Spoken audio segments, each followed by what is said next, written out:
Di malam saat suami saya berdiri di atas panggung dan bertanya kepada 100 tamu, siapa yang mau menukar istrinya dengan istri saya? Dia tidak tahu satu hal. Nama di atas gedung tempat pesta itu digelar, nama yang terpahat besar di dinding marmer lobi adalah nama saya. Dia mempermalukan pemilik perusahaan tempat dia bekerja di depan seluruh dewan direksi sambil tertawa. Malam itu saya tidak menangis, saya hanya melipat serbet, meletakkannya di meja, lalu berdiri, dan dunia yang selama 7 tahun ia bangun di atas punggung saya mulai runtuh satu persatu. Halo sahabat, selamat datang kembali di kanal ini. Sebelum kita mulai, tulis di kolom komentar kalian menyimak dari kota mana malam ini, dan kalau kalian pernah merasa direndahkan oleh orang yang seharusnya paling menghargai kalian, tinggalkan satu kata, bertahan. Jangan lupa like dan subscribe, karena malam ini kalian akan melihat bagaimana seorang perempuan yang dikira tak berdaya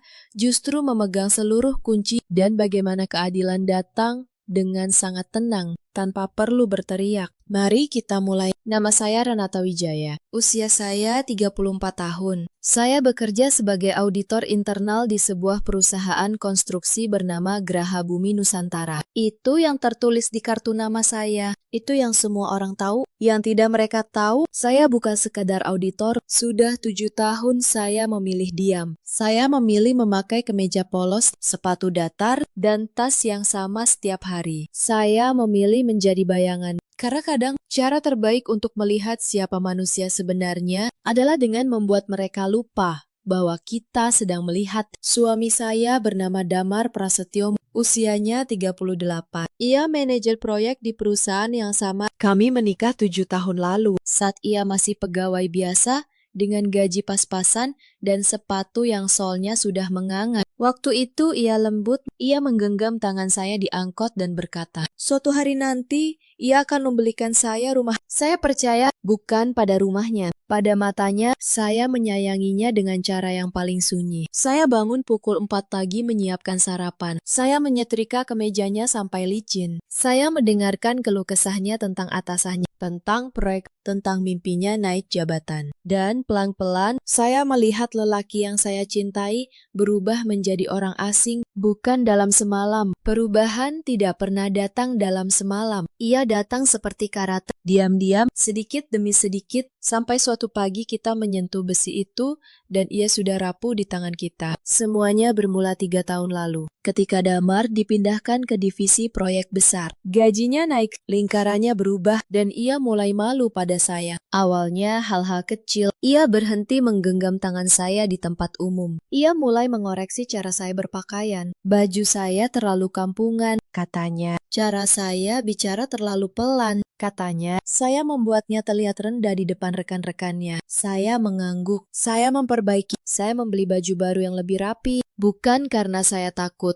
tapi karena saya masih menyimpan harapan bahwa lelaki yang dulu itu masih ada di suatu tempat. Di balik orang asing ini, lalu datang perempuan itu. Namanya Sabrina, rekan kerja Damar di divisi pemasaran. Muda, cantik, dan pandai membuat lelaki merasa dirinya raja. Saya tahu, sejak awal, perempuan selalu tahu kami punya semacam radar yang tidak pernah salah. Tapi saya diam, saya menunggu. Bukan karena bodoh, karena saya ingin melihat sejauh mana ia berani. Damar mulai pulang larut, baunya berubah. Parfum perempuan yang bukan milik saya menempel di kerah kemejanya. Kemeja yang saya setrika sendiri setiap pagi. Ada ironi yang pahit di situ. Tangan saya merapikan pakaian yang dipeluk perempuan lain. Suatu malam, ia pulang dan melempar tas kerjanya ke sofa. Ia menatap saya dari atas ke bawah, seolah saya perabot yang sudah usang, rendah. Katanya, kamu pernah mikir nggak, kenapa hidup kita gini-gini aja? Saya menaruh gelas teh di meja. Maksud kamu apa, Mas? Maksud aku, ia duduk membuka kancing atas kemejanya. Orang-orang di kantor itu, istrinya cakep-cakep, pinter ngomong, bisa dibawa ke acara. Lah, kamu auditor yang seumur hidup ngitung angka, pulang cuman bisa masak. Kadang aku malu. Kata itu jatuh di ruang tamu seperti piring yang pecah. malu. Saya menatapnya lama. Saya tidak marah. Saya hanya merasa dingin. Dingin yang tenang, seperti air sumur di pagi buta. Aku minta maaf kalau bikin kamu malu, kata saya. Akhirnya ia mendengus. Ya sudah, tidur sana. Aku masih ada kerjaan. Ia mengambil ponselnya dan tersenyum pada layar. Senyum yang tidak pernah lagi ia berikan pada saya. Yang ia tidak tahu, malam itu saya tidak tidur. Saya duduk di ruang kerja saya, membuka laptop, dan mulai membaca laporan keuangan proyek yang ditangani suami saya. Bukan karena saya auditor, tapi karena ada satu hal yang mulai tercium, dan baunya bukan parfum Sabrina. Baunya adalah uang yang hilang. Perlu kalian tahu satu hal tentang perusahaan tempat saya bekerja. Geraha Bumi Nusantara bukan perusahaan biasa. Ia dibangun oleh ayah saya, almarhum, dari sebuah toko material kecil di pinggiran Bekasi. Sebelum meninggal, ayah mengalihkan seluruh saham mayoritas ke tangan saya. Diam-diam,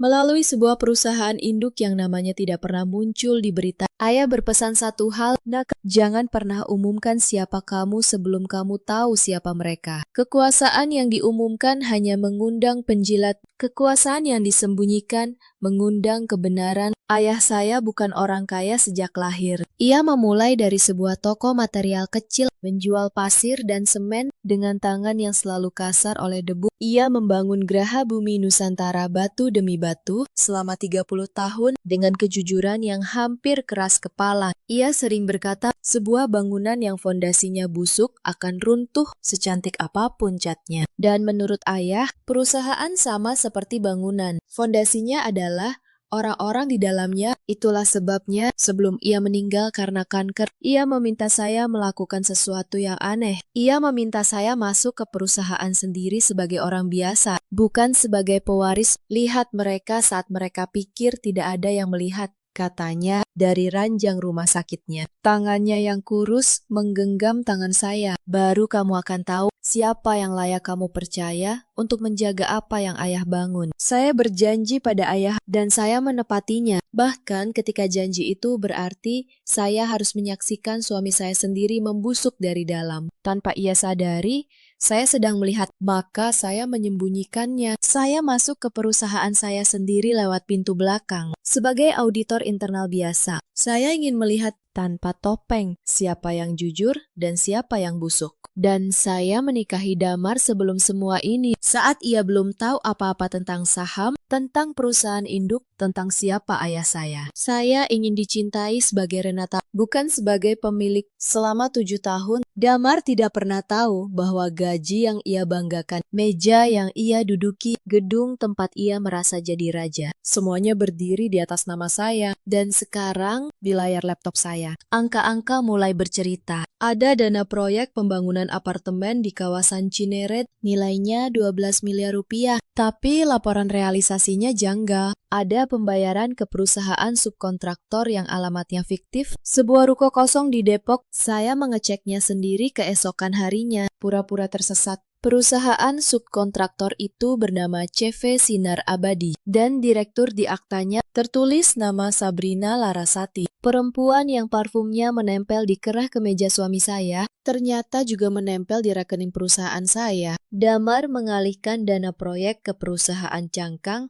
atas nama selingkuhannya. Sedikit demi sedikit sudah hampir 3 miliar rupiah dalam 2 tahun. Saat itu saya duduk lama sekali di depan laptop. Di luar, hujan mulai turun. Saya bisa saja langsung menghancurkannya malam itu. Saya pemilik perusahaan. Satu telepon ke dewan direksi, satu tanda tangan, dan Damar akan berakhir di kursi tersangka. Tapi saya tidak melakukannya. Bukan karena saya lemah, karena saya ingin ia jatuh dari tempat setinggi mungkin. Saya ingin ia naik dulu sampai ia merasa menyentuh langit. Sampai ia berani melakukan hal paling bodoh dalam hidupnya. Baru saya lepaskan tangannya. Saya menutup laptop, saya menyalin semua bukti ke 3 tempat berbeda. Lalu saya kembali ke kamar, berbaring di sisi ranjang yang dingin, mendengar suami saya mendengkur, dan berpikir betapa asingnya orang yang tidur di sebelah saya. Yang ia tidak tahu, malam itu saya berhenti menjadi istri yang menunggu. Saya mulai menjadi auditor yang bekerja. Beberapa hari kemudian, Damar melakukan hal yang membuat saya yakin ia sudah kehilangan seluruh rasa hormatnya pada saya. saya. Ia menyodorkan selembar kertas di meja makan. Saat saya sedang menyiapkan sarapan,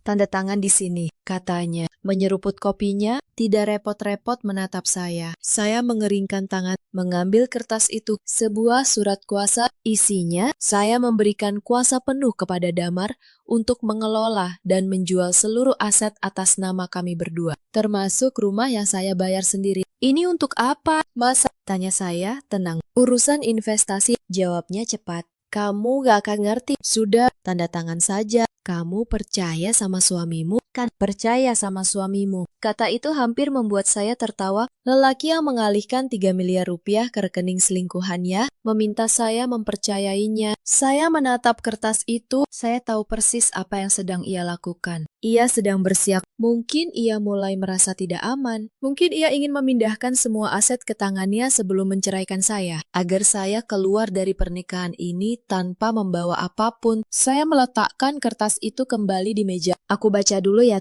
Mas. Aku auditor. Aku nggak pernah tanda tangan sesuatu yang belum aku baca. Wajahnya mengeras.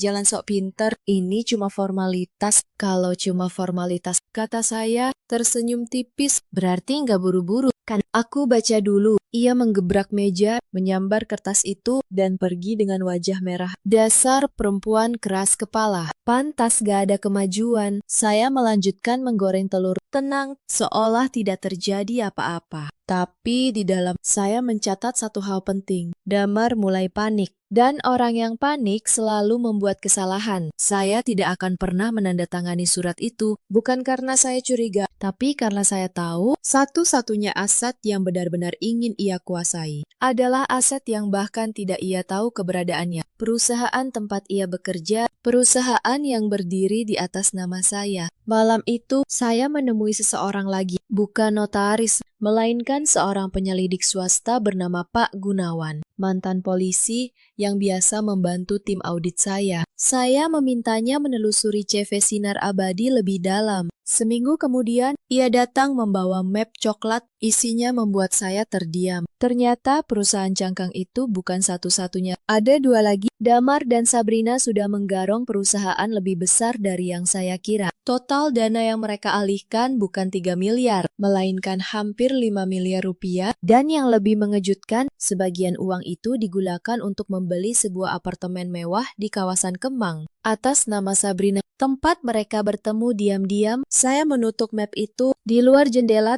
langit Jakarta berwarna jingga menjelang maghrib. Saya duduk lama, sangat lama, bukan karena sedih, tapi karena saya sadar lelaki yang dulu menggenggam tangan saya di angkot, yang berjanji membelikan saya rumah, kini telah membangun sarang cintanya yang baru dengan mencuri dari perusahaan istrinya sendiri. Ada semacam simetri yang kejam di situ, dan saya memutuskan simetri itu akan saya selesaikan dengan cara saya sendiri pada waktu yang saya pilih sendiri. Minggu-minggu berikutnya, Damar semakin berani. Ia dan Sabrina tidak lagi bersembunyi. Mereka makan siang bersama di restoran dekat kantor, tertawa, sesekali menyentuh tangan. Beberapa karyawan melihatnya. Saya tahu karena beberapa dari mereka menatap saya dengan iba di lorong kantor. Iba itu tatapan yang paling menyakitkan, lebih menyakitkan daripada penghinaan, karena iba berarti mereka sudah tahu dan mereka memutuskan bahwa saya terlalu lemah untuk melawan. Mereka tidak tahu saya sedang menghitung. Suatu sore, saya sedang menyusun kertas kerja audit di ruangan saya ketika Sabrina masuk tanpa mengetuk. Ia berdiri di depan meja saya, tersenyum manis, wangi parfum mahal. Barenata, ya, katanya, seolah baru pertama kali bertemu. Saya Sabrina, rekan Mas Damar. Saya mengangkat wajah. Saya tahu siapa kamu. Senyumnya melebar. Wah, sudah terkenal ternyata. Saya cuma mau ngobrol sebentar. Sebagai sesama perempuan, ia menarik kursi tanpa dipersilahkan. Ia menyilangkan kaki. Katanya pelan. Nadanya penuh belas kasihan yang dibuat-buat. Mas Damar itu lelaki hebat. Dia pantas dapat yang lebih. Saya nggak mau munafik. Kami saling suka. Dan jujur ya, Mbak, dengan segala hormat, Mbak itu nggak level lagi buat dia. Mbak cuman auditor. Sementara Mas Damar sebentar lagi jadi direktur. Saya meletakkan pena. Saya menatapnya. Ruangan hening. Kamu tahu apa itu audit? Sabrina, tanya saya. Ia mengernyit. Hai, audit. kata saya, tenang. Adalah proses menemukan uang yang hilang dan menemukan siapa yang mengambilnya. Wajahnya berubah sedikit, hanya sedikit. Tapi saya melihatnya kilatan takut yang cepat, lalu tertutup lagi oleh kesombongan. Mbak mau apa sih? Ia bangkit, tertawa gugup. Ya sudah, saya cuma mau ngingetin. Jangan halangi kebahagiaan orang, Mbak. Nanti malah Mbak yang kelihatan jahat. Ia keluar dengan langkah cepat, wanginya masih tertinggal di ruangan. Saya kembali menatap kertas kerja saya. Di kolom paling bawah, saya menuliskan satu nama baru dengan pena merah. CV Sinar Abadi. Lalu saya menggarisbawahinya 2 kali. Mereka pikir saya menghalangi kebahagiaan. Mereka tidak tahu saya sedang menyusun kejatuhan. Akhir pekan itu, ibu mertua saya datang dari kampung. Bu Suharti, perempuan 60 tahun dengan lidah setajam pisau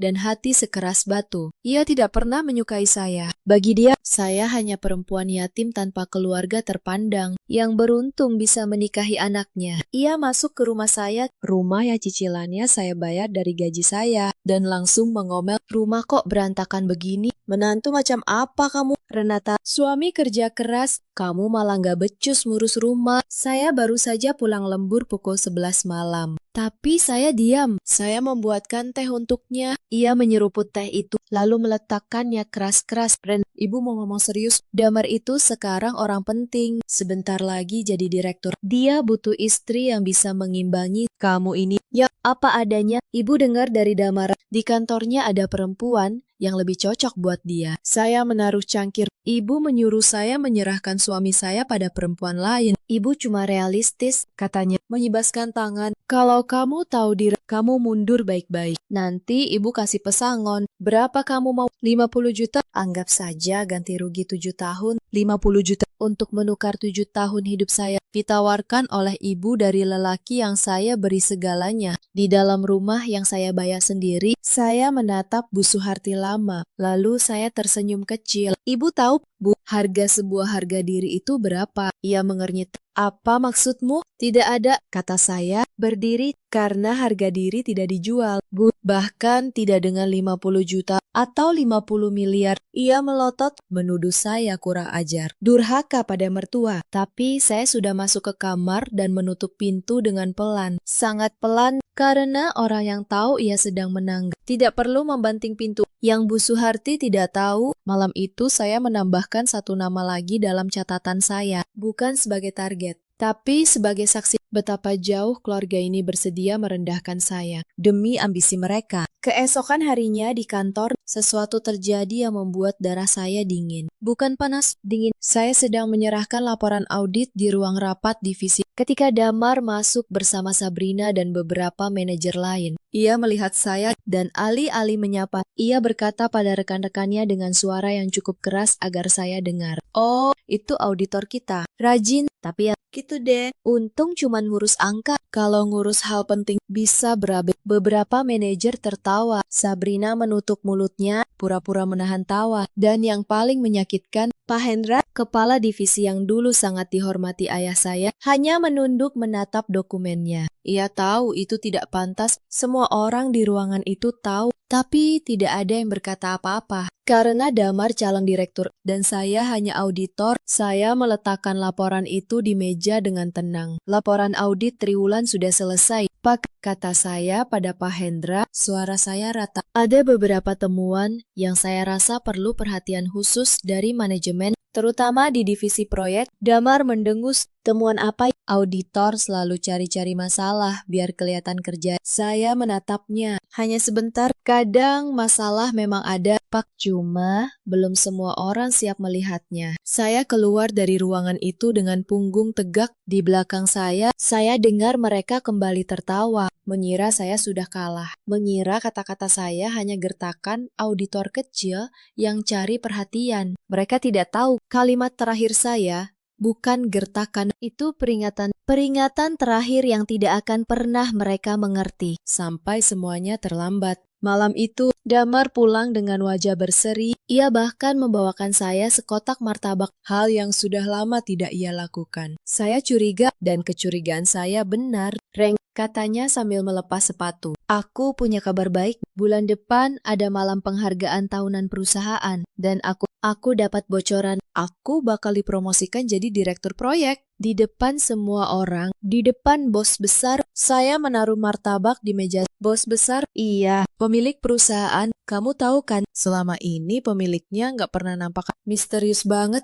Katanya bulan depan dia bakal hadir langsung. Pertama kalinya, matanya berbinar. Ini kesempatan aku, Ren. Kalau aku bisa kasih kesan bagus ke dia, karir aku bisa meroket. Saya menatapnya, ada sesuatu yang nyaris lucu di situ. Suami saya sedang menceritakan pada saya tentang betapa ia ingin memberi kesan baik pada seseorang yang sedang duduk tepat di depannya, memakai daster dan sandal jepit. Selamat, Mas, kata saya. Aku ikut senang. Nah, satu lagi, ia menggaruk tengkuknya, tampak sedikit tidak nyaman. Acara itu, pasangan wajib hadir, aturan dari atas, buat nunjukin keharmonisan internal. Jadi, kamu harus ikut. Saya mengangguk pelan. Tentu, aku ikut. Ia menatap saya lama, lalu menghela nafas. Reng, tolong ya, malam itu dandan yang bener. Pakai baju yang pantas. Jangan bikin aku malu di depan bos besar. Sekali ini aja, please. Jangan bikin aku malu di depan bos besar. Saya hampir tersenyum. Saya menahannya. Aku janji, kata saya, aku akan pakai baju terbaik yang aku punya. Dan itu bukan kebohongan. Saya memang akan memakai baju terbaik saya. Saya hanya tidak memberitahunya. Baju terbaik saya bukan untuk menyenangkan bos besar, karena bos besar itu adalah saya. Malam itu, setelah Damar tidur, saya membuka lemari tua di gudang. Di dalamnya terbungkus plastik, tergantung sebuah gaun. Gaun berwarna merah tua, jahitan tangan milik ibu saya dulu. Ayah menyimpannya untuk saya. Ia berkata, pakai ini di hari kamu berhenti bersembunyi. Saya menyentuh kain itu, halus, dingin, berwibawa. Waktunya hampir tiba. Hari-hari menjelang malam penghargaan itu, Damar berubah menjadi lelaki yang paling percaya diri sedunia. Ia berlatih pidato di depan cermin. Ia membeli tuxedo baru seharga belasan juta dari uang yang saya tahu persis dari mana asalnya. Ia bahkan mulai bersikap manis pada saya. Mungkin merasa bersalah, mungkin hanya menabung citra baik untuk malam besarnya. Sementara itu, saya menyiapkan hal lain. Tapi sebelum itu, ada satu malam yang tidak akan pernah saya lupakan. Damar mengundang beberapa rekan kantornya makan malam di rumah. Ia ingin pamer, katanya, menunjukkan bahwa ia calon direktur yang punya rumah bagus. Ia menyuruh saya memasak untuk 8 orang. Ia menyuruh saya melayani mereka. Dan sepanjang malam, ia memperlakukan saya seperti pembantu. Ren, ambilkan minum. Ren, piringnya kurang. Ren, jangan ikut ngobrol. Urus dapur saja. Rekan-rekannya tertawa. Salah satu dari mereka, seorang lelaki yang sudah setengah mabuk, memandang saya dari atas ke bawah dan berkata, Damar, istrimu ini pendiam banget, kayak pembantu beneran. Dan mereka semua tertawa, termasuk suami saya. Saya berdiri di pintu dapur, memegang nampan berisi kopi, dan mendengar suami saya menertawakan saya bersama teman-temannya, Sabrina, yang juga hadir malam itu. Duduk di kursi terbaik, dilayani seperti nyonya rumah. Saya tidak menjatuhkan nampan itu. Saya tidak berteriak. Saya berjalan tenang, menaruh kopi di depan setiap tamu satu persatu. Bahkan di depan Sabrina. Saat saya menaruh cangkir di depannya, ia berbisik dengan senyum manis. Makasih ya, Mbak. Kopinya enak. Cocok jadi asisten rumah tangga. Saya menegakkan punggung. Saya menatapnya. Dan untuk pertama kalinya, saya tersenyum. Senyum yang membuat senyumnya sendiri sedikit memudar karena ia tidak mengerti kenapa perempuan yang baru saja ia hina bisa terlihat begitu tenang. Sama-sama, kata saya, semoga kamu menikmati semuanya. Selagi masih bisa, ia tidak mengerti maksud saya. Tapi malam itu, saat semua tamu pulang, dan Damar tertidur mabuk di sofa. Saya duduk sendirian di dapur yang berantakan. Saya tidak menangis. Air mata itu sudah lama kering. Saya hanya membuka ponsel saya dan menekan satu nomor. Nomor Pak Wibisana, notaris ayah saya. Pak, kata saya pelan saat ia mengangkat. Maaf menelpon malam-malam. Saya rasa sudah waktunya. Di ujung sana, suara tua itu terdiam sejenak.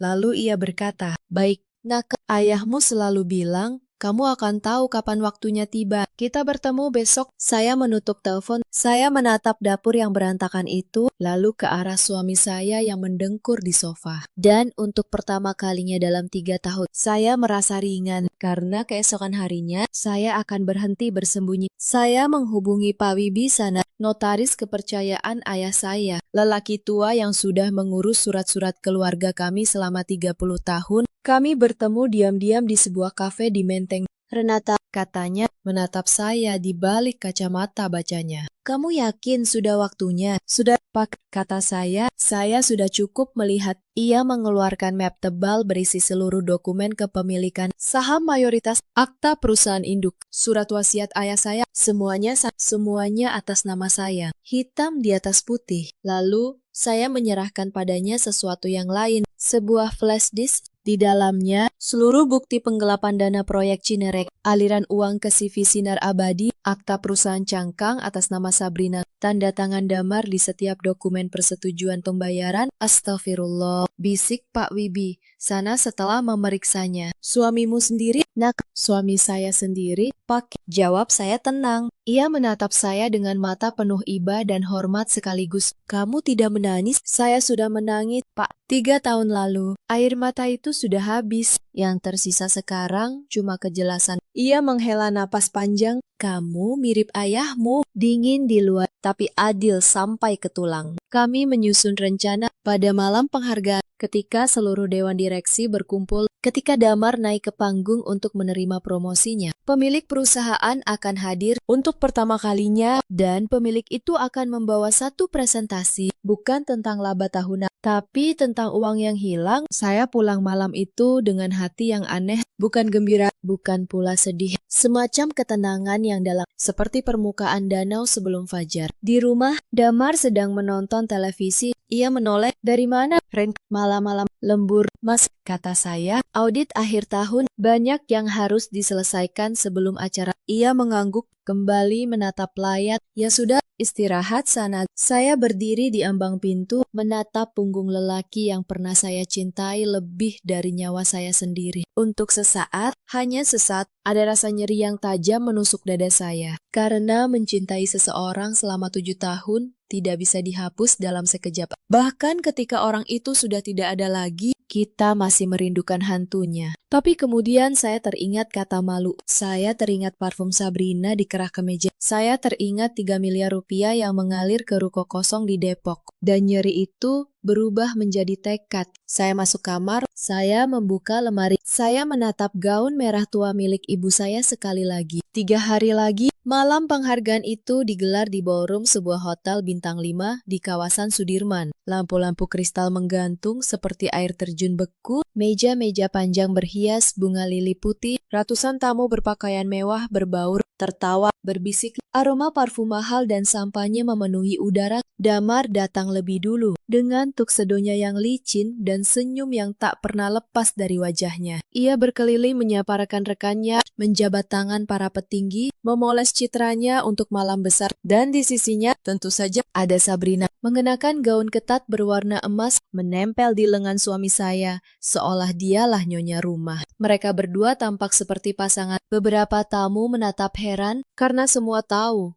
Damar sudah beristri. Damar sudah mengirim pesan pada saya sore itu. Datang belakangan saja, duduk di meja pojok, jangan banyak bicara. Aku sibuk malam ini. Ia menyuruh istrinya sendiri duduk di pojok agar ia bisa bebas bersama perempuan lain. Saya membalas satu kata, baik. Saya datang tepat pukul 8, tapi saya tidak masuk lewat pintu tamu. Saya masuk lewat pintu samping, pintu yang hanya dibuka untuk manajemen puncak, dikawal oleh 2 orang staf hotel dan Pak Wibisana yang mengenakan jas rapi. Saya mengenakan gaun merah tua milik ibu saya. Rambut saya tergerai. Untuk pertama kalinya dalam 7 tahun, saya tidak menyembunyikan diri. Saya menunggu di sebuah ruangan kecil di belakang panggung. Melalui celah tirai, saya bisa melihat seluruh ballroom. Saya melihat Damar tertawa. Saya melihat Sabrina bergelayut di lengannya. Saya melihat kursi kosong di meja pojok. kursi yang seharusnya untuk saya. Pembawa acara naik ke panggung. Malam penghargaan dimulai. Satu persatu penghargaan dibagikan. Karyawan terbaik, divisi terbaik, proyek terbaik, tepuk tangan bergema. Lalu tibalah momen yang ditunggu Damar. Hadirin sekalian, suara pembawa acara menggema. Malam ini kita menyaksikan promosi istimewa. Seorang manajer proyek yang dinilai berprestasi luar biasa, kini diangkat menjadi direktur proyek Graha Bumi Nusantara. Mari kita sambut Bapak Damar Prasetyo. Ballroom bergemuruh oleh tepuk tangan. Damar naik ke panggung, wajahnya berkilau oleh kebanggaan. Ia menerima plakat, ia melambai, ia menikmati setiap detiknya. Lalu,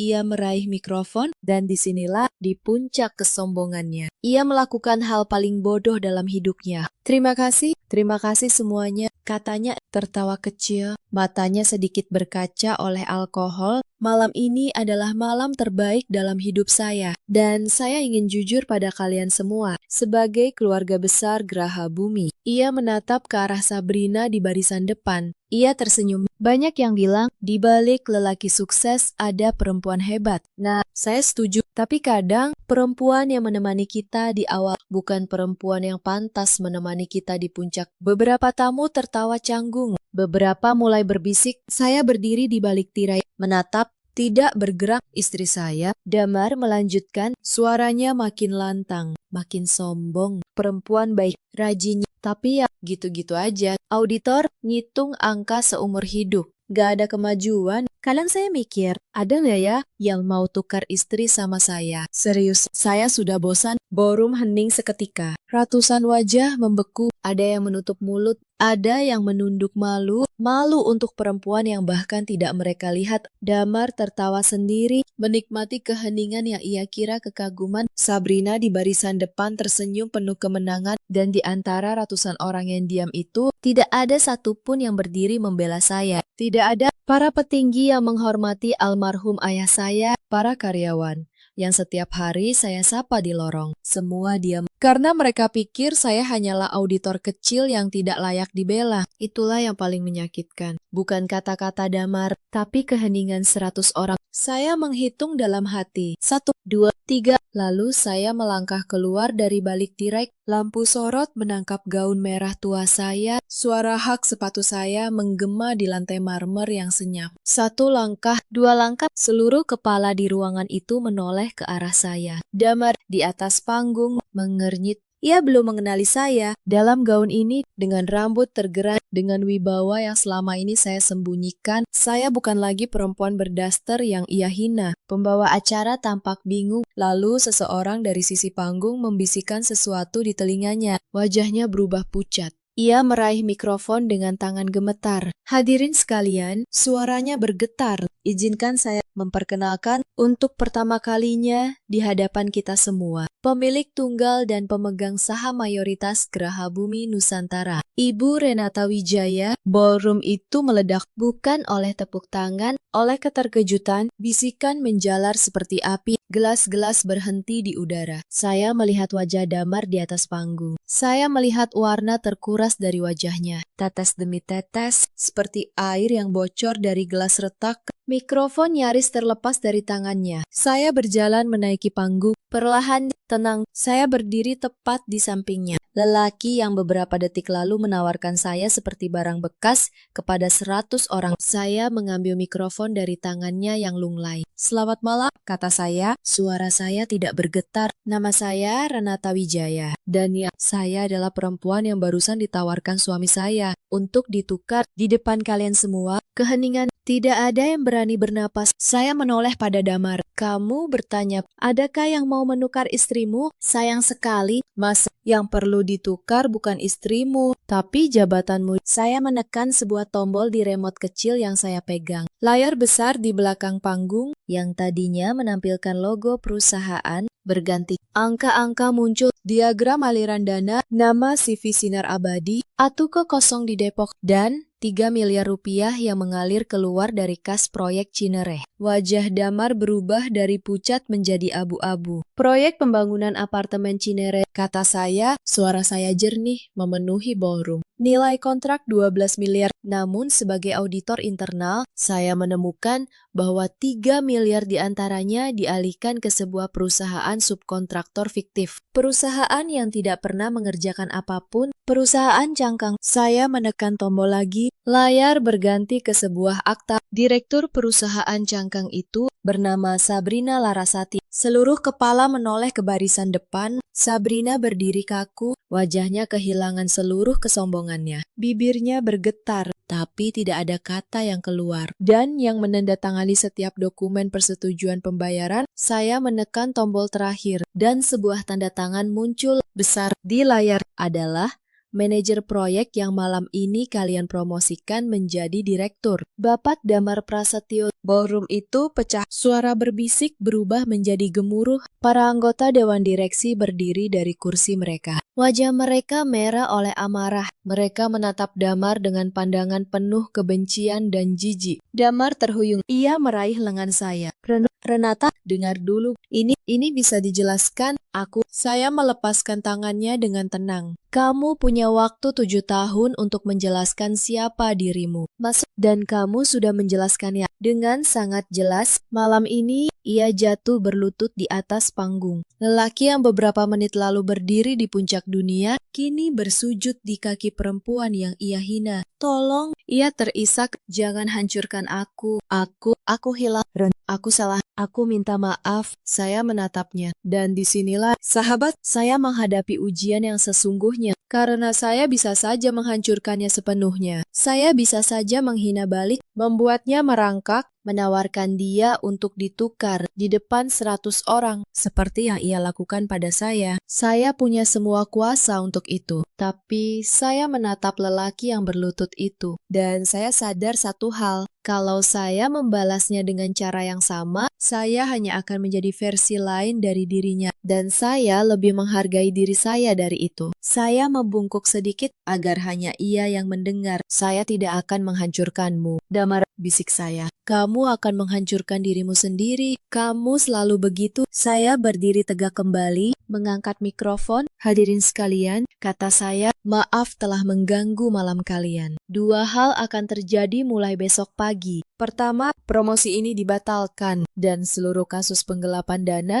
akan diserahkan pada pihak berwajib untuk diproses secara hukum. Kedua, saya menatap para petinggi yang tadi diam saat saya dihina. Perusahaan ini akan saya benahi dari akar karena sebuah perusahaan yang membiarkan seorang perempuan dihina di depan umum tanpa ada yang membela adalah perusahaan yang sudah kehilangan nuraninya. Saya meletakkan mikrofon di podium. Saya turun dari panggung dengan langkah yang sama tenangnya seperti saat saya naik. Kali ini tidak ada yang menatap saya dengan iba. Mereka menatap saya dengan hormat. Di pintu keluar, Pak Wibisana menunggu. Ia membukakan pintu untuk saya dan berbisik, "Ayahmu pasti bangga." Nak, saya tersenyum tipis, bukan karena saya menangkap Pak, tapi karena saya tidak kehilangan diri saya. Hari-hari setelah malam itu berlalu seperti air bah. Kasus penggelapan dana Damar diproses secara hukum. Bukti yang saya kumpulkan selama berbulan-bulan sangat rapi, sangat lengkap. Tidak ada celah. Damar tidak bisa mengelak. Ia dijerat pasal penggelapan dan pencucian uang. Sabrina sebagai direktur perusahaan cangkang ikut terseret. Karir yang mereka bangun di atas kebohongan runtuh dalam hitungan minggu. Perusahaan menyita seluruh aset yang mereka beli dari uang haram itu. Mobil mewah Damar, apartemen yang ia beli untuk Sabrina, tuxedo dan jam tangan yang ia banggakan, semua kembali menjadi milik perusahaan. Milik saya. Damar mengirimi saya banyak pesan dari tahanan.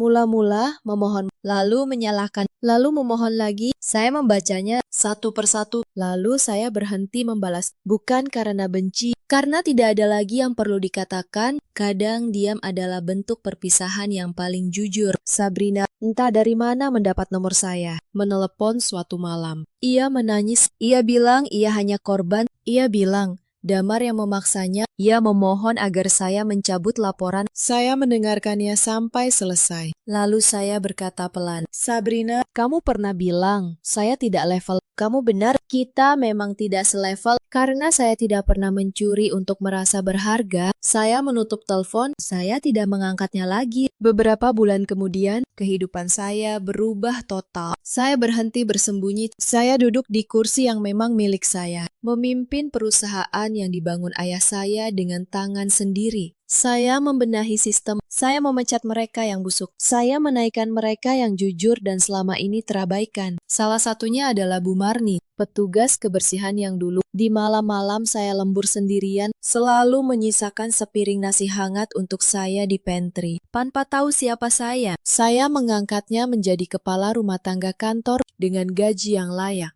Karena kebaikan yang tulus tidak boleh dibiarkan tanpa balasan. Saat saya memanggilnya ke ruangan untuk memberitahu kenaikan itu, Bu Marni menangis. Ia berkata, ia tidak melakukan apa-apa. Ia hanya kasihan melihat perempuan muda bekerja sampai larut tanpa makan. Justru itu, Bu, kata saya, menggenggam tangannya yang kasar. Ibu baik pada saya saat ibu pikir saya bukan siapa-siapa. Itulah kebaikan yang paling murni. Ibu tidak pernah tahu sepiring nasi ibu itu di malam-malam tergelap. Saya adalah satu-satunya hal yang mengingatkan saya bahwa masih ada kebaikan di dunia ini. Dan itulah yang ingin saya jaga dari perusahaan ayah saya. Bukan sekadar keuntungan, tapi tempat di mana orang seperti Bu Marni dihargai dan orang seperti Damar tidak punya ruang untuk tumbuh. Ayah saya benar. Kekuasaan yang disembunyikan memang mengundang kebenaran. Selama 7 tahun bersembunyi, saya melihat lebih banyak wajah manusia yang sesungguhnya daripada yang bisa dilihat siapapun dari kursi tertinggi. Saya melihat siapa yang tulus saat mereka pikir tak ada yang menonton, dan siapa yang busuk saat mereka pikir tak akan ketahuan. Itu adalah warisan yang lebih berharga daripada seluruh saham yang ayah tinggalkan. Sesekali di sela rapat yang panjang, saya duduk sendiri di ruangan luas.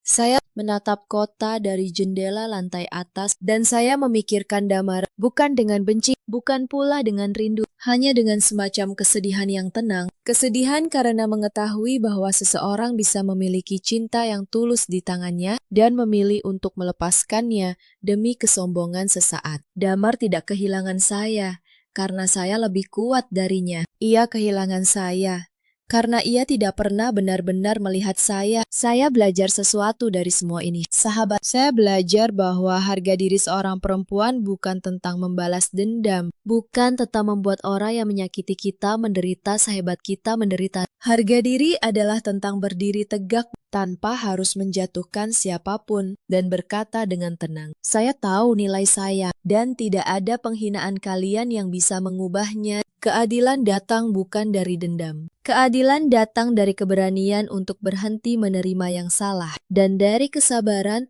untuk membiarkan kebenaran menemukan jalannya sendiri. Di luar sana, ada banyak perempuan yang setiap hari bangun pukul 4 pagi, memasak, menyetrika, mencintai dalam diam, dan dianggap tidak berharga oleh orang yang seharusnya paling mensyukurinya. Kalau kalian salah satu dari mereka, saya ingin kalian tahu satu hal. Kelembutan kalian bukan kelemahan, kesabaran kalian bukan kebodohan, dan nilai kalian tidak pernah ditentukan oleh mata orang yang terlalu buta untuk melihatnya. Ada juga banyak suami di luar sana seperti Damar yang mengira kesuksesan memberi mereka hak untuk merendahkan pasangan yang menemani mereka dari titik nol. Kepada kalian, saya hanya ingin mengingatkan bahwa orang yang menopang kalian saat kalian tidak punya apa-apa adalah orang yang paling tidak layak kalian permalukan saat kalian punya segalanya. Dan bagi kalian yang malam ini merasa sedang berada di posisi saya dulu, di pojok ruangan, dihina,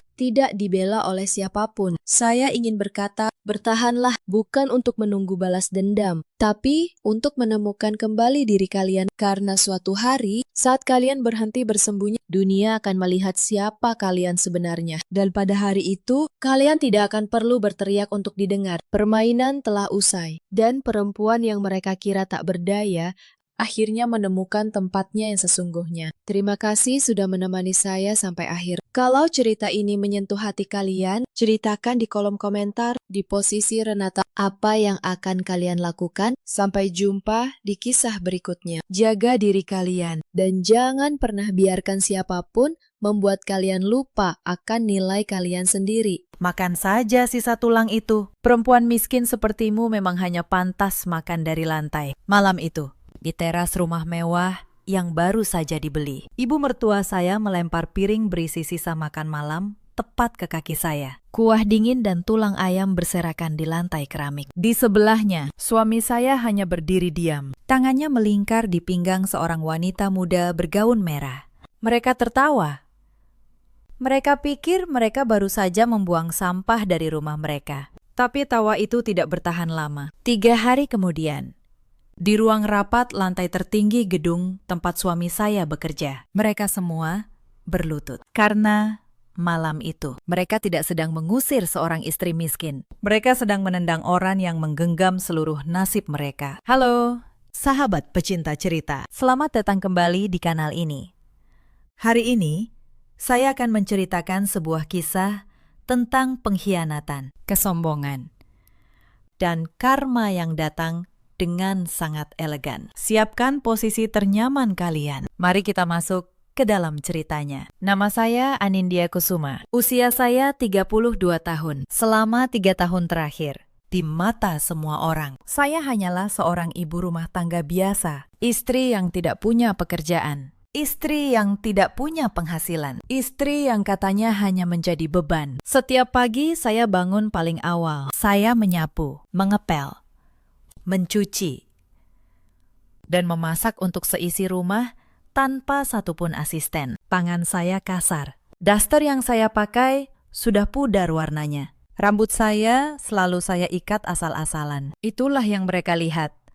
Dan itulah yang saya biarkan mereka lihat. Karena di balik daster murah dan tangan kasar itu, ada sesuatu yang tidak satu pun dari mereka tahu. Sesuatu yang saya simpan rapat selama 3 tahun. Sesuatu yang malam itu, akhirnya saya putuskan untuk berhenti menyembunyikannya. Mari saya ceritakan dari awal. 3 tahun lalu, saya menikah dengan Reza Pratama. Saat itu Reza hanyalah seorang manajer menengah di sebuah perusahaan properti. Gajinya cukup, tapi tidak istimewa. Ambisinya besar, tapi jalannya buntu. Saya bertemu Reza di sebuah acara, dan ia tidak pernah tahu siapa saya sebenarnya. Saya sengaja memperkenalkan diri sebagai perempuan biasa, yatim, tidak punya keluarga, tidak punya apa-apa. Saya melakukannya bukan tanpa alasan. Ayah saya pernah berpesan satu hal sebelum beliau menyerahkan banyak hal kepada saya. Anindya, jika kelak ada lelaki yang ingin menikahimu, jangan biarkan ia tahu siapa kita. Biarkan ia mencintaimu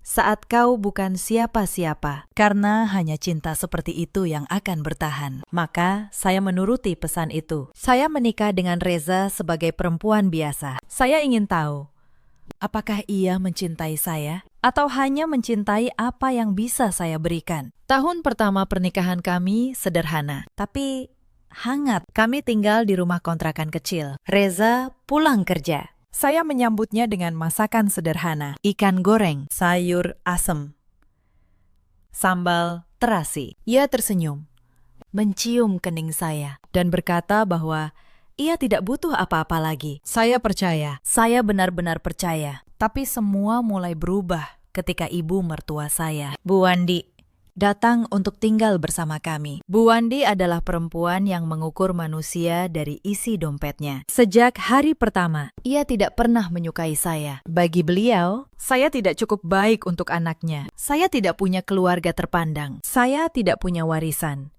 Saya tidak bisa berdandan menor dan tampil di pesta-pesta kelas atas. Reza itu anak hebat, katanya suatu kali, di depan saya, tanpa rasa sungkan.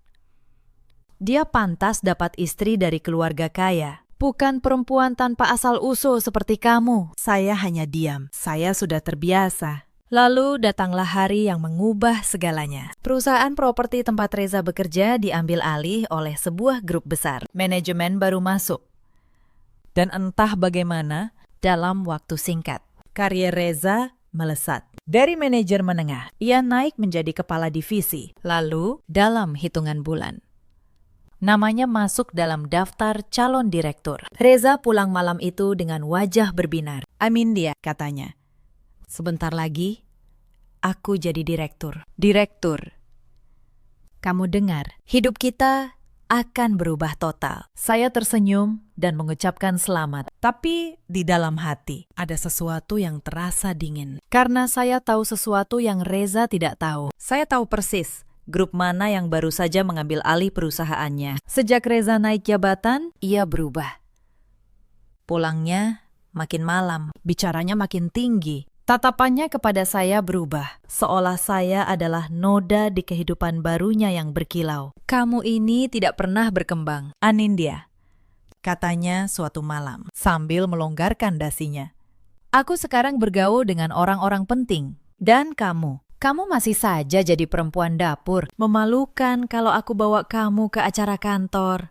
Saya menatapnya lama. Lelaki yang dulu mencium kening saya dan berkata, tidak butuh apa-apa lagi. Kini menatap saya dengan jijik. Saya masih diam. Tapi diam saya bukan karena lemah. Diam saya adalah cara saya menghitung. Menghitung sampai sejauh mana ia berani melangkah. Dan ia melangkah jauh. Jauh sekali. Mungkin kalian bertanya, bagaimana mungkin seorang pemilik grup investasi besar bisa hidup bertahun-tahun sebagai ibu rumah tangga yang dihina, tanpa ada yang curiga? Izinkan saya jelaskan sedikit. Ayah saya, Pak Wibowo Bramantio, membangun Bramantio Group dari nol, dari sebuah toko kecil. Beliau mengembangkannya menjadi grup yang bergerak di properti, keuangan, dan investasi. Tapi ayah saya bukan orang yang gemar pamer. Beliau selalu mengajarkan satu hal kepada saya. Kekayaan sejati adalah yang tidak perlu diumumkan. Karena itu, wajah saya tidak pernah muncul di media. Saya tidak pernah hadir di acara-acara sosial kelas atas. Urusan grup sehari-hari dikelola oleh Dewan Direksi Profesional. Saya sendiri, sebagai pemegang saham mayoritas dan komisaris utama, hanya mengawasi semuanya dari belakang layar. Hanya beberapa orang kepercayaan, seperti Pak Hartono, yang tahu wajah dan suara saya. Ketika ayah wafat 2 tahun lalu, seluruh kendali jatuh ke tangan saya. Tapi saat itu, saya sudah menikah dengan Reza, dan saya memutuskan untuk tetap menjaga penyamaran saya. Saya menjalankan grup melalui rapat-rapat tertutup yang saya hadiri secara daring, dengan identitas yang dirahasiakan. Sementara itu, di rumah, saya tetap menjadi perempuan dapur di mata suami dan mertua saya. Itu bukan hal yang mudah. Banyak malam saya habiskan dengan menyetujui keputusan bernilai miliaran rupiah lewat ponsel yang saya sembunyikan. Lalu keesokan paginya, kembali mencuci piring dan dihina sebagai perempuan tidak berguna. Tapi saya bertahan, karena saya ingin tahu jawaban dari satu pertanyaan yang ditinggalkan ayah saya. Apakah ada cinta yang tulus ketika saya bukan siapa-siapa? Dan ketika perusahaan tempat Reza bekerja menjadi target akuisisi grup saya melihat kesempatan untuk menemukan jawaban itu lebih cepat. Saya setujui akuisisi itu. Saya pantau langsung bagaimana Reza, dengan jabatan baru dan harta yang sebenarnya bukan miliknya, akan berubah. Saya memberinya panggung. Saya hanya ingin tahu apa yang akan ia lakukan di atas panggung itu. Ternyata, ia memilih untuk menari di atas penderitaan saya. Mari saya lanjutkan ceritanya. Setelah jam tangan ayah saya dihancurkan, Fania semakin menjadi-jadi. Ia mulai mengunggah foto-foto di media sosial. Foto dirinya di rumah mewah itu. Foto dirinya mengenakan perhiasan saya, dengan caption yang menyindir tentang menggantikan istri tua yang tidak berguna. Dan akhirnya, rumah ini punya nyonya yang pantas. Beberapa kerabat Reza membagikan unggahan itu, menambahkan komentar yang mengejek saya. Mereka semua merasa berada di pihak yang menang. Mereka semua merasa aman menendang perempuan yang mereka kira tidak punya apa-apa. Saya melihat semua unggahan itu dari ponsel saya, di gudang belakang, di atas tikar tipis. Saya tidak marah. Saya hanya menyimpan tangkapan layarnya, satu persatu, dengan rapi. Karena saya tahu suatu hari nanti. Setiap kata itu akan menjadi cermin yang akan mereka tatap dengan penyesalan. Puncak penghinaan datang 2 hari sebelum acara syukuran. Fania mengeluh kepada Reza bahwa saya tidak sopan kepadanya. Padahal saya tidak melakukan apa-apa. Reza, tanpa bertanya, langsung memanggil saya ke ruang tamu. Fania bilang, "Kamu kurang ajar padanya," kata Reza dingin. "Minta maaf, sekarang." "Saya tidak melakukan apa-apa," jawab saya tenang. "Aku tidak peduli," bentak Reza. "Berlutut dan minta maaf pada Fania. Atau kamu mau aku usir kamu malam ini juga?" Bu Wandi ikut menimpali. "Ayo, berlutut. Tunjukkan kamu tahu tempatmu di rumah ini." Saya menatap mereka bertiga. Lalu, perlahan, saya berlutut. Bukan karena saya takut, tapi karena saya ingin melihat sampai sejauh mana mereka tega. "Maaf," kata saya pelan kepada Fania. Fania tersenyum penuh kemenangan. Lalu, dengan ujung sepatunya, ia mengangkat dagu saya. "Nah, begitu. Pesuruh rumah memang harus tahu siapa majikannya." Mereka tertawa. Saya berlutut di lantai marmer rumah yang saya miliki, sambil ketiga orang itu menertawakan saya. Dan di dalam hati, saya menyelesaikan perhitungan terakhir saya. Cukup. Sudah cukup.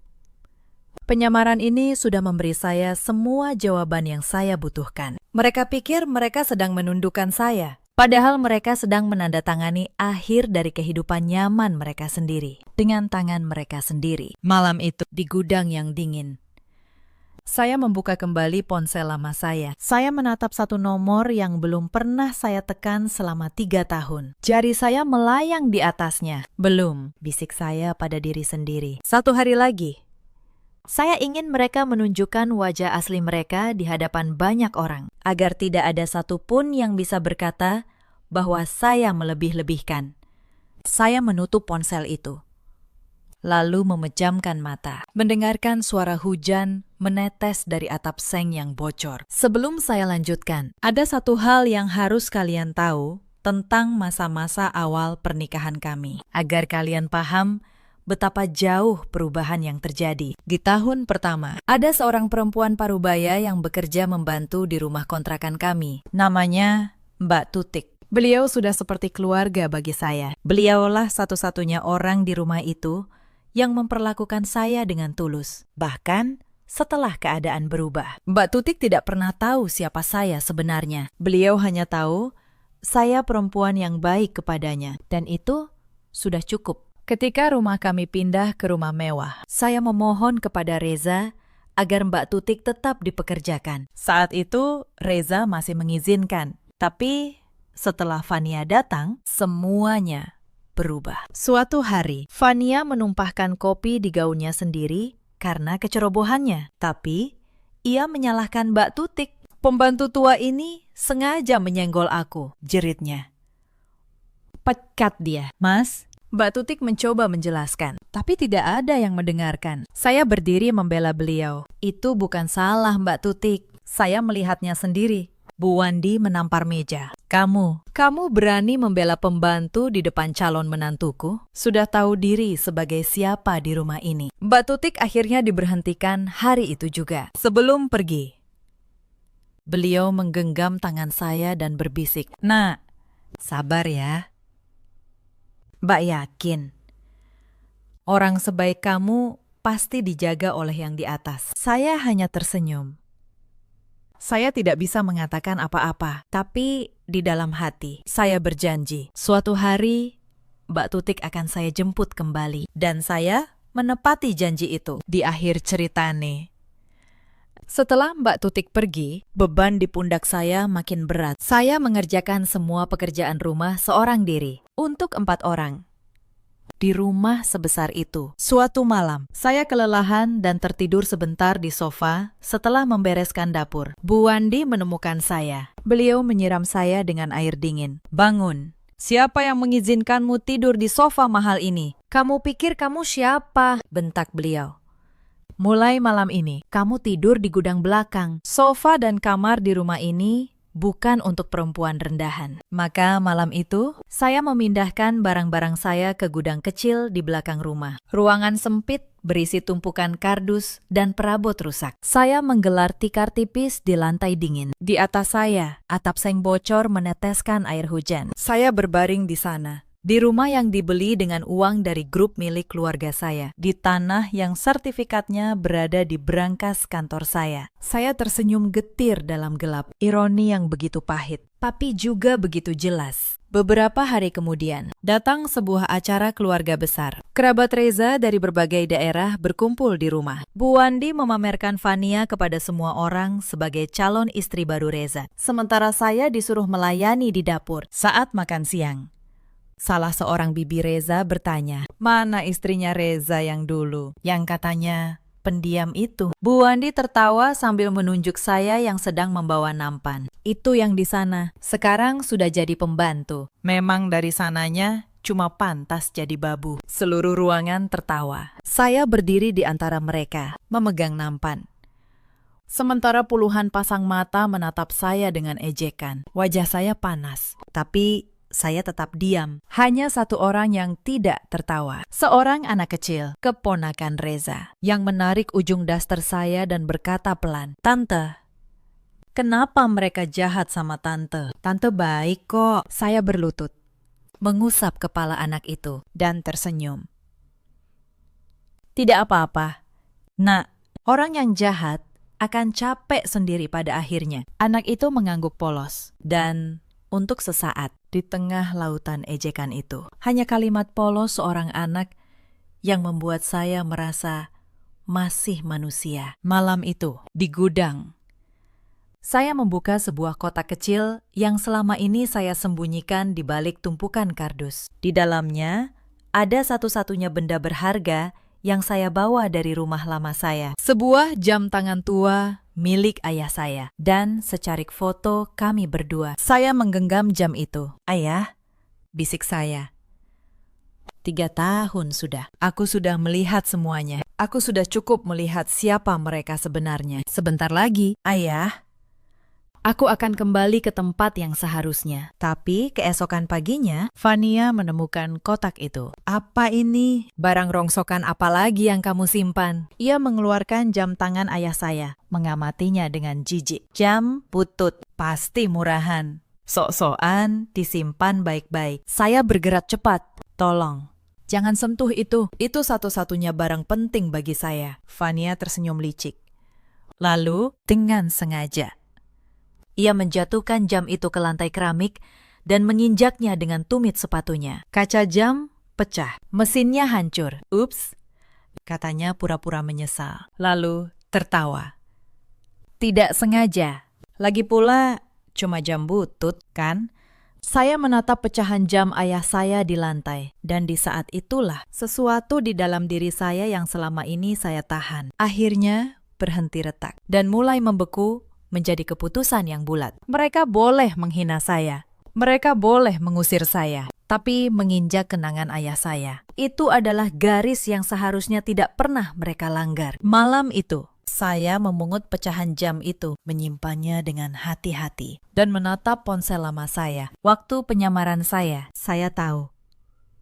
Tinggal menghitung hari. Suatu sore, saya pulang dari pasar dan menemukan sepasang sepatu wanita asing tergeletak di depan pintu. Sepatu mahal, merah menyala, bukan milik saya. Saya masuk, dan di ruang tamu, saya melihatnya. Seorang wanita muda duduk manja di sofa, tertawa bersama Reza. Gaunnya ketat, wajahnya penuh riasan.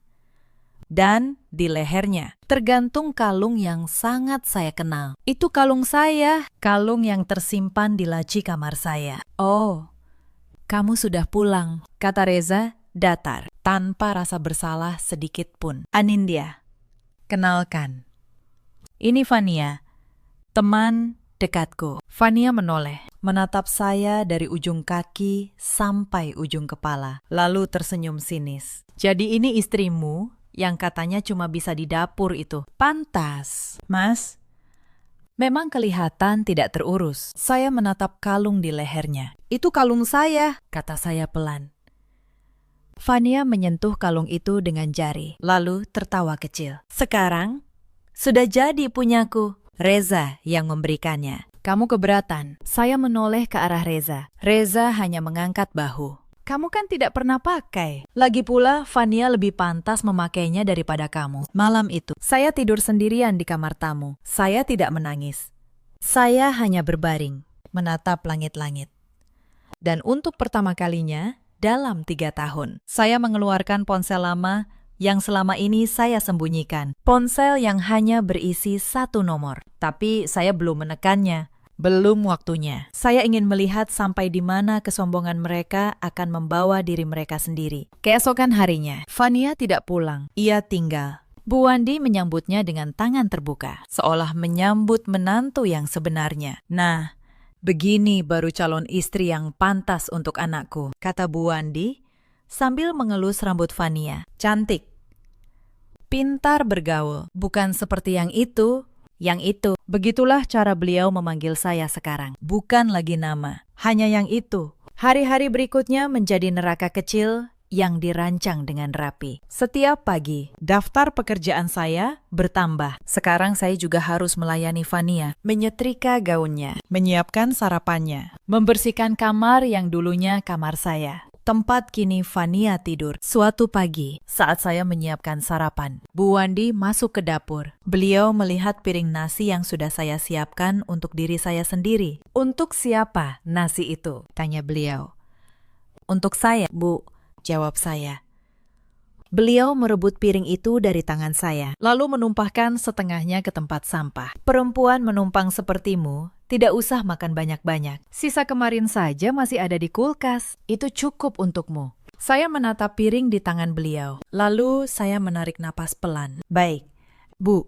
Saya mengambil sisa makanan kemarin dari kulkas. Saya makan dalam diam di sudut dapur. Sementara di ruang makan, Reza, Bania, dan Bu Wandi tertawa menikmati sarapan hangat yang baru saja saya masak. 3 hari kemudian, masalah uang dimulai. Selama ini, saya memang tidak pernah meminta uang banyak. Saya punya cukup dari sumber yang tidak pernah mereka tahu. Tapi untuk menjaga penyamaran, saya menyimpan sedikit uang di sebuah rekening sederhana yang Reza ketahui. Pagi itu, saya hendak ke pasar. Saya membuka dompet, mencari kartu ATM. Kartu itu tidak ada. Mencari ini.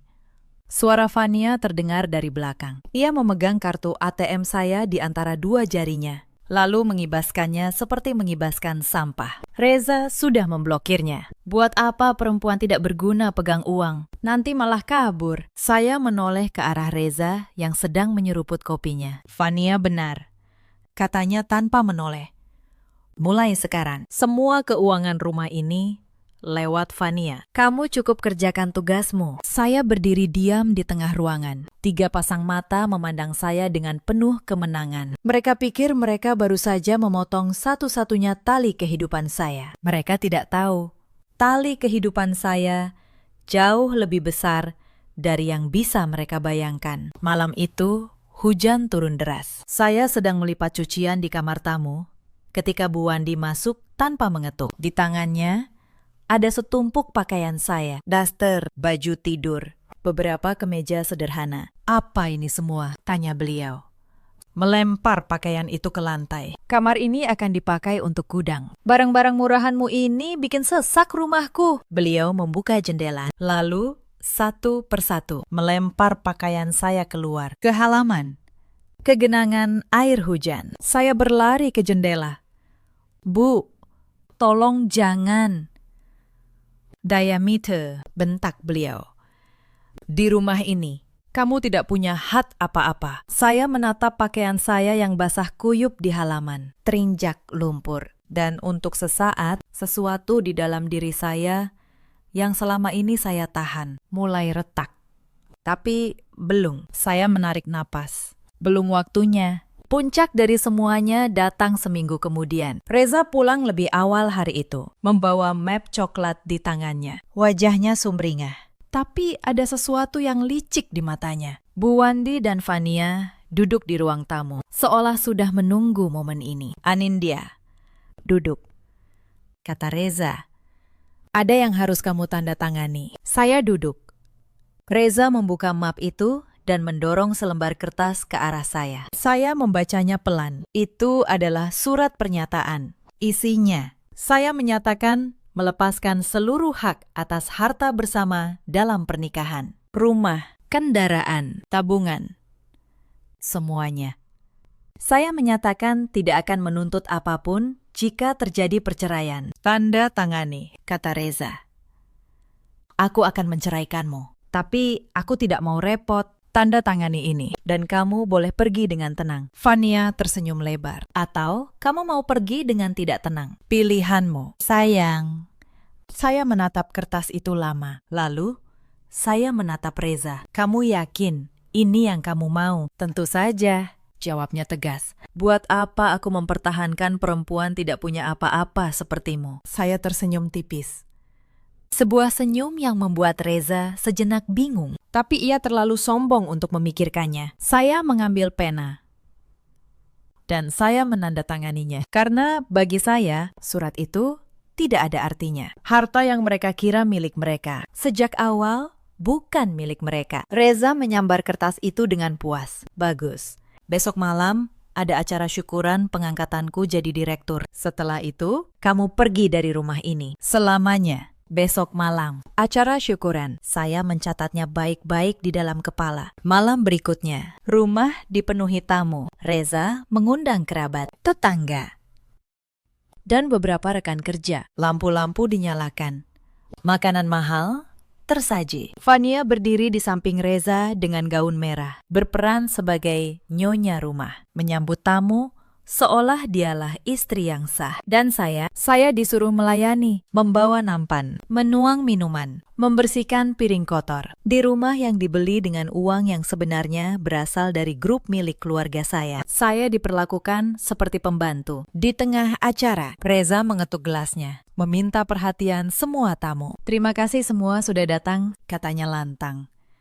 Malam ini, saya bahagia, bukan hanya karena saya diangkat jadi direktur, tapi karena malam ini saya juga mengumumkan saya akan melepaskan masa lalu yang membebani saya. Ia menatap saya, semua mata menatap saya. Perempuan ini, katanya, selama 3 tahun hanya jadi beban, tidak bisa apa-apa, tidak punya apa-apa.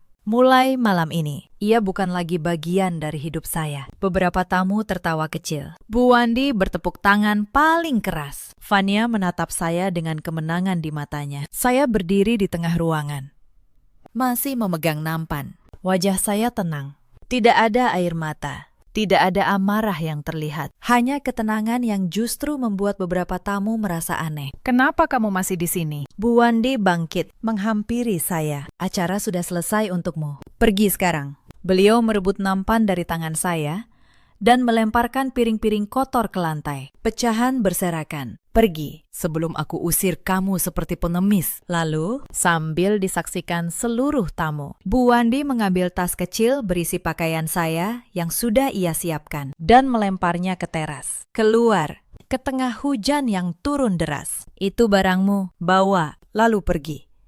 Jangan pernah kembali. Saya berjalan pelan menuju teras. Hujan menyambut saya. Dingin menusuk tulang. Daster saya basah dalam hitungan detik. Di belakang saya terdengar tawa. Tawa Reza, tawa Fania, tawa Bu Wandi, dan tawa beberapa tamu yang ikut-ikutan. Saya berhenti di ambang pintu. Lalu saya menoleh, menatap mereka semua untuk terakhir kalinya sebagai Anindya yang lemah. Terima kasih, kata saya pelan. Suara saya tenang, tapi entah kenapa membuat tawa mereka sedikit mereda. Terima kasih sudah menunjukkan siapa kalian sebenarnya. Saya sudah menunggu malam ini sangat lama. Reza mengernyit. Apa maksudmu? Saya tidak menjawab. Saya hanya tersenyum.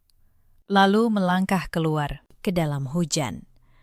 Saya berjalan menembus hujan menuju halte bus tua di ujung perumahan. Saya duduk di bangku besi berkarat, membiarkan air hujan membasahi wajah saya. Daster murah melekat di tubuh yang menggigil. Tapi punggung saya tetap tegak. Saya tidak menangis. Saya hanya mengeluarkan ponsel lama dari kantong. Ponsel yang selama 3 tahun saya simpan untuk satu panggilan ini. Saya menekan nomor itu. Satu deringan. Lalu suara berat seorang pria menjawab dengan penuh hormat. Selamat malam, Nona Anindya. Saya menunggu telepon dari Anda, Pak Hartono, kata saya.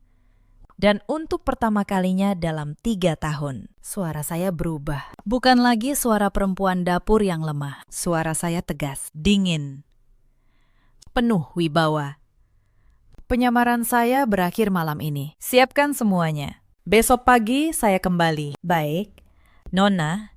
Mobil akan menjemput Anda sekarang juga. Dan satu hal lagi, akuisisi perusahaan tempat suami Anda bekerja sudah final. Grup kita resmi menjadi pemilik tunggal sejak 3 hari lalu. Dewan direksi menunggu instruksi Anda. Saya menutup telepon, lalu saya menengadah, membiarkan hujan jatuh di wajah saya. Nama saya Anindya Kusuma, tapi nama lengkap saya adalah Anindya Kusuma Bramantyo. Putri tunggal dari Pak Wibowo Bramantyo. Pendiri Bramantyo Group, salah satu grup investasi terbesar di negeri ini. Dan sejak ayah saya wafat 2 tahun lalu, sayalah pemegang saham mayoritas. Sayalah komisaris utama yang tidak pernah menampakkan wajahnya. 3 tahun lalu, saya menyamar menjadi perempuan biasa untuk mencari cinta yang tulus. Reza gagal dalam ujian itu. Ia tidak mencintai saya, ia hanya mencintai dirinya sendiri. Lalu, grup saya diam-diam mengambil alih perusahaan tempatnya bekerja. Saya sendiri yang menyetujui kenaikan jabatannya, hanya untuk melihat seberapa cepat kesombongan akan mengubahnya. Dan ia menunjukkan wajah aslinya dengan sangat cepat. 15 menit kemudian, sebuah konvoi mobil hitam berhenti di depan halte. Pak Hartono keluar dari mobil terdepan, membawa payung. Lalu membungkuk hormat. Mari, Nona, kita pulang.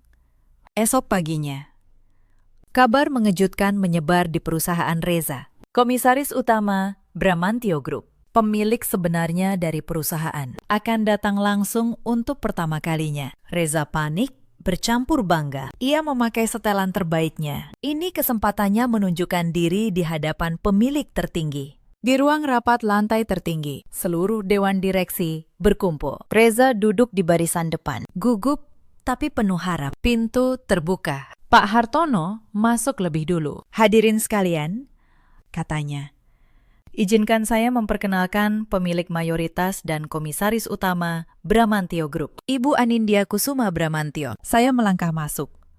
Kali ini, tidak ada daster murah. Saya mengenakan setelan hitam yang dijahit khusus. Rambut saya tertata rapi. Langkah saya tenang dan penuh wibawa. Tapi wajah ini tetap wajah yang sama dengan perempuan yang semalam mereka usir ke dalam hujan. Reza membeku di kursinya. Wajahnya memutih, mulutnya terbuka. Tapi tidak ada suara yang keluar. Anindya. Akhirnya ia tergagap. Saya menatapnya dari atas podium, dingin dan tenang. Selamat pagi, Pak Reza. Atau saya harus bilang, selamat datang di perusahaan yang sekarang saya miliki. Saya membuka map di hadapan saya. Saya sudah membaca laporan kinerja Anda. Dan saya juga sudah membaca beberapa hal lain. Penggunaan dana perusahaan untuk membeli rumah pribadi. Penggelembungan anggaran proyek. Hadiah-hadiah mahal yang dibiayai dari rekening operasional. Semuanya tercatat rapi. Hitam di atas putih. Reza gemetar. Anindya, dengar dulu. Aku bisa jelaskan. Di ruangan ini, kata saya memotong. Saya bukan Anindya, istri Anda. Saya komisaris utama. Dan berdasarkan temuan audit, Dewan memutuskan untuk memberhentikan Anda dari semua jabatan. Efektif hari ini. Tim hukum kami akan menindaklanjuti penyalahgunaan dana yang Anda lakukan. Pak Hartono meletakkan setumpuk dokumen di hadapan Reza. Bukti audit, rekening, koran, foto, semua yang ia kira tersembunyi. Kini terbuka di hadapan seluruh dewan. Reza jatuh berlutut di lantai. Anindya, tolong. Aku khilaf, ibuku. Vanya, mereka yang menghasutku. Tolong, jangan begini.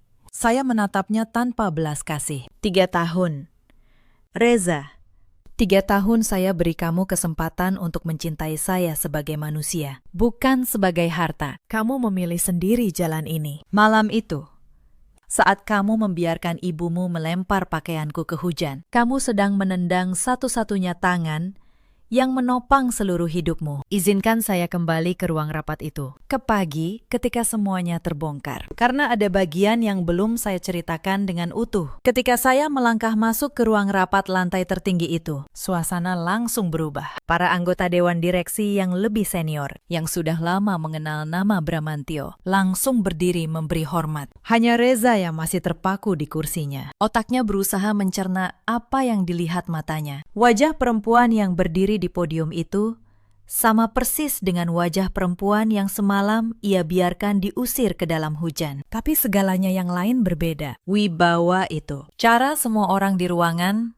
tunduk pada kehadiran saya. Itu bukan perempuan dapur yang ia kenal. "Pak Reza," kata saya. Suara saya menggema, tenang di ruangan yang senyap. "Anda terlihat terkejut. Apakah ada yang salah?" Reza berdiri dengan kaki gemetar. "Anindya. Ini pasti ada kesalahan. Kamu kan istriku. Kamu cuma ibu rumah tangga." Beberapa anggota dewan saling berpandangan, bingung.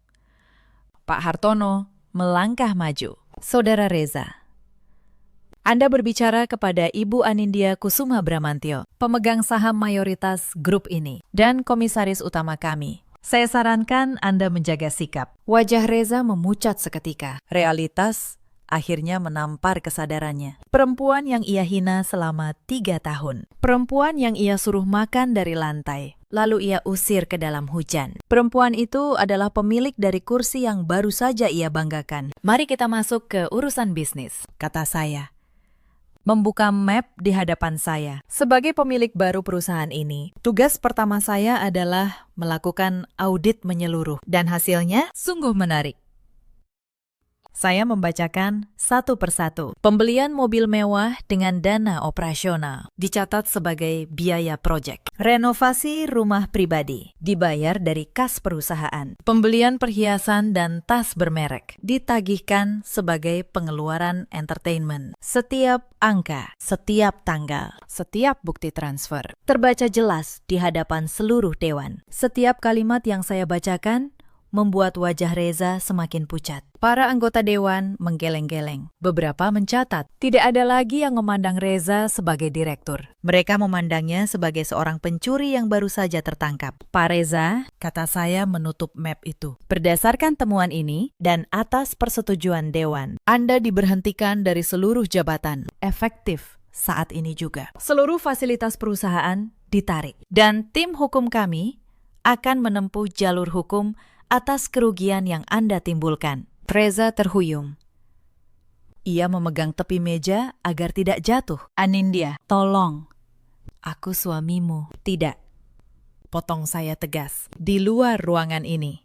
Status pernikahan kita memang masih ada untuk sementara, sampai proses hukum menyelesaikannya. Tapi di dalam ruangan ini, saya bukan istri Anda. Saya pemilik perusahaan ini. Dan Anda baru saja diberhentikan." Reza jatuh berlutut di lantai ruang rapat, di depan seluruh dewan direksi. Persis seperti ia menyuruh saya berlutut di hadapan Fania 2 hari sebelumnya. "Roda telah berputar penuh.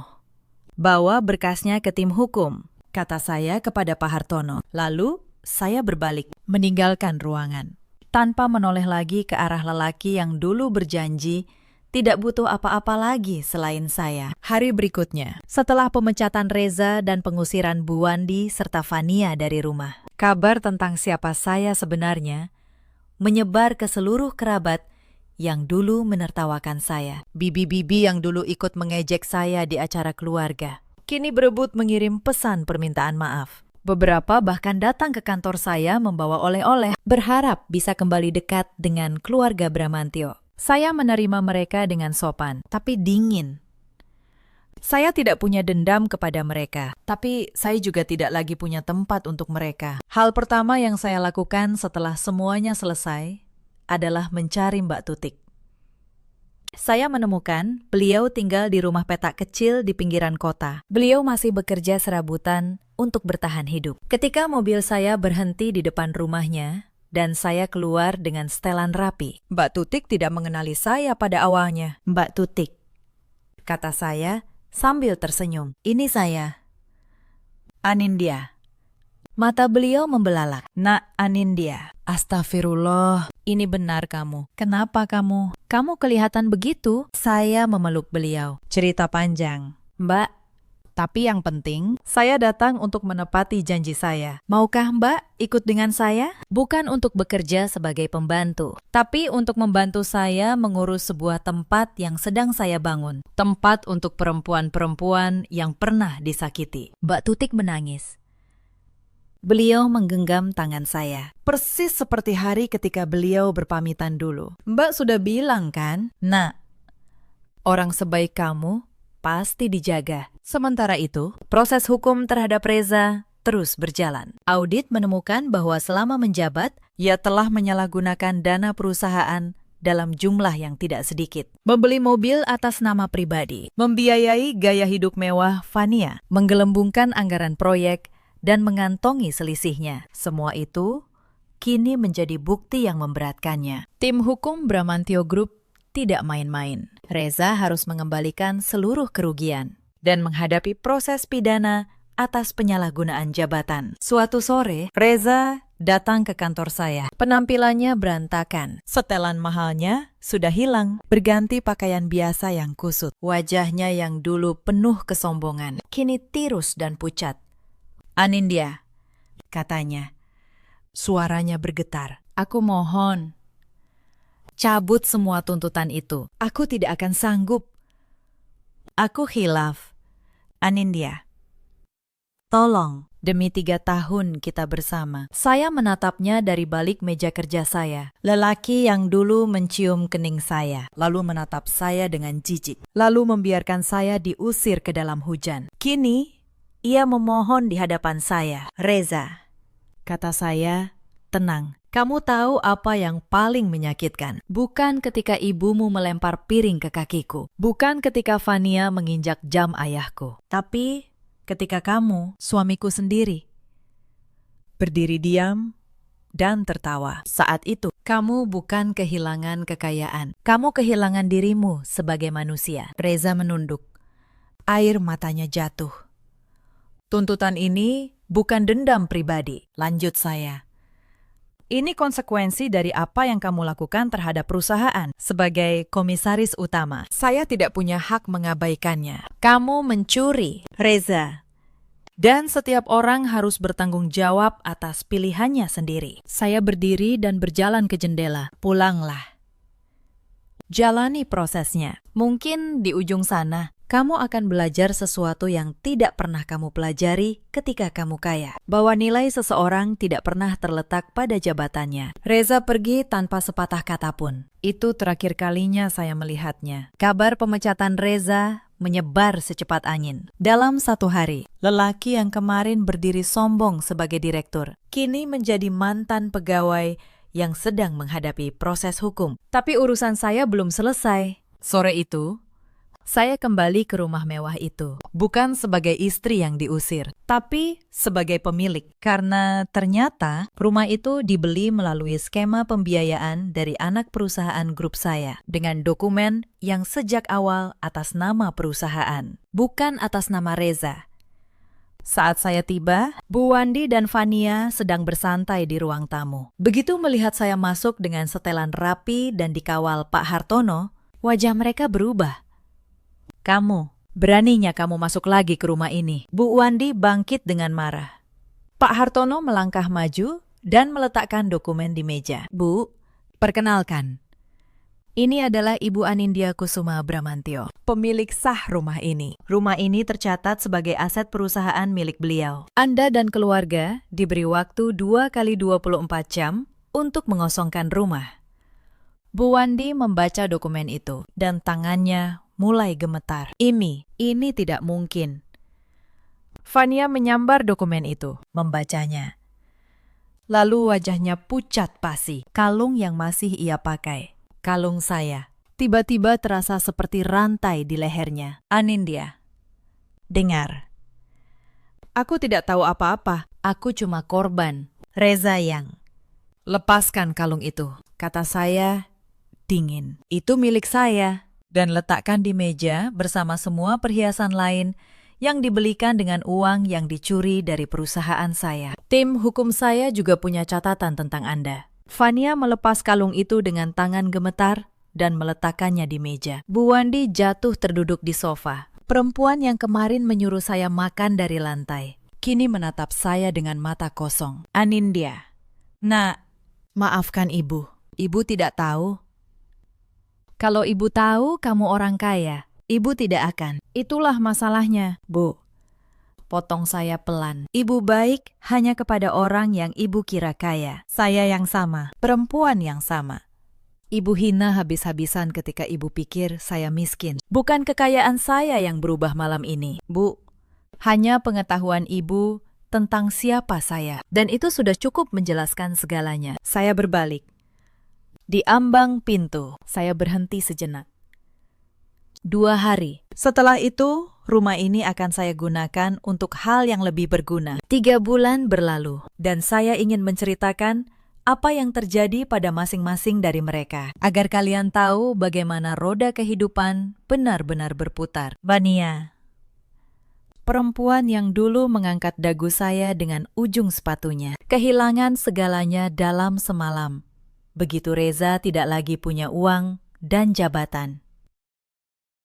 Cinta yang ia banggakan ternyata hanya setipis lapisan emas pada perhiasan imitasi. Begitu Reza jatuh, ia pergi tanpa menoleh, mencari laki-laki kaya lain. Tapi kabar tentang apa yang ia lakukan sudah menyebar. Foto-foto sombong yang dulu ia unggah kini berbalik menjadi bukti yang membuat namanya tercoreng. Tidak ada lagi yang mau dekat dengannya. Ia menghilang dari pergaulan yang dulu ia banggakan. Bu Wandi, perempuan yang dulu mengukur saya dari isi dompet, kembali ke kampung halamannya. Rumah mewah yang ia anggap sebagai miliknya ternyata tidak pernah benar-benar menjadi miliknya. Ia kembali hidup sederhana, jauh dari kemewahan yang dulu ia banggakan di depan saya. Beberapa kali beliau menulis surat, memohon maaf.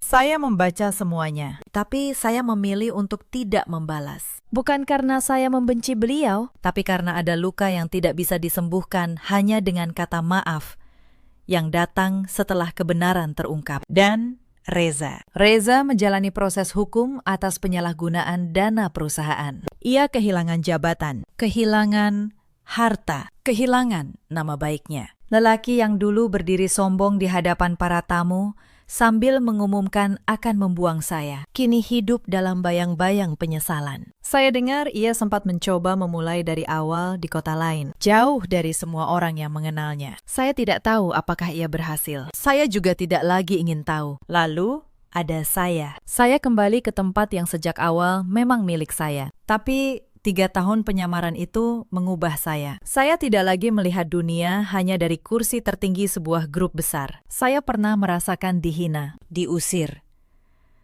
dipaksa makan dari lantai, dipaksa tidur di gudang. Dan pengalaman itu, sepahit apapun, mengajarkan saya satu hal yang tidak pernah diajarkan oleh kekayaan, yaitu bagaimana rasanya menjadi tak berdaya. Maka rumah mewah itu, rumah tempat saya dihina selama 3 tahun, saya ubah menjadi sesuatu yang lebih berarti. Saya menjadikannya rumah singgah, sebuah tempat bagi para perempuan yang pernah disakiti, diusir, atau ditinggalkan tanpa apa-apa. Di sana, mereka mendapat tempat tinggal sementara, pelatihan, keterampilan, dan pendampingan agar bisa berdiri kembali di atas kaki mereka sendiri. Mbak Tutik yang memimpin rumah itu, perempuan baik yang dulu menggenggam tangan saya dan berbisik untuk bersabar, kini menyambut perempuan-perempuan lain dengan kehangatan yang sama. Setiap kali saya berkunjung ke sana dan melihat seorang perempuan yang dulu datang dengan mata kosong,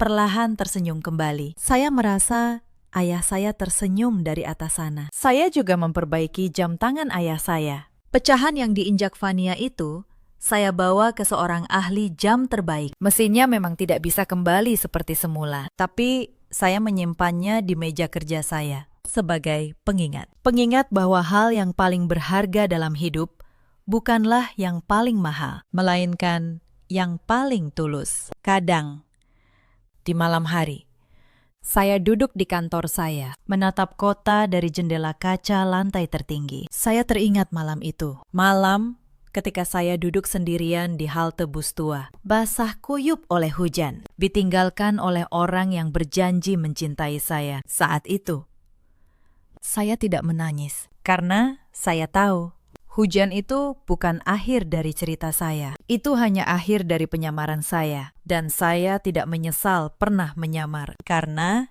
dari sana, saya belajar bahwa cara seseorang memperlakukan orang yang mereka kira lemah adalah cermin paling jujur dari siapa mereka sebenarnya. Cerita ini mengajarkan satu hal. Jangan pernah mengukur seseorang dari pakaian yang ia kenakan atau pekerjaan yang ia lakukan. Dan jangan pernah merasa aman menghina orang yang diam. Karena diam bukan selalu tanda kelemahan. Kadang, diam adalah tanda seseorang sedang menghitung. Ada banyak perempuan di luar sana yang seperti saya dulu. Diremehkan, dihina, dianggap beban, hanya karena mereka memilih untuk rendah hati. Kepada kalian, saya ingin berkata, harga diri kalian tidak ditentukan oleh bagaimana orang lain memperlakukan kalian. Tetaplah berdiri tegak. Ada juga banyak suami seperti Reza yang mencintai keuntungan, bukan pasangannya. Dan ada banyak ibu mertua seperti Bu Wandi yang mengukur menantu dari isi dompet, bukan dari isi hati. Dalam hidup, kita selalu punya pilihan, memilih untuk tulus atau memilih untuk serakah. Dan setiap pilihan, cepat atau lambat, akan menemui balasannya sendiri. Terima kasih sudah menemani sampai akhir cerita ini. Jika kisah ini menyentuh hati kalian, ceritakan pengalaman kalian di kolom komentar. Sampai jumpa di cerita berikutnya.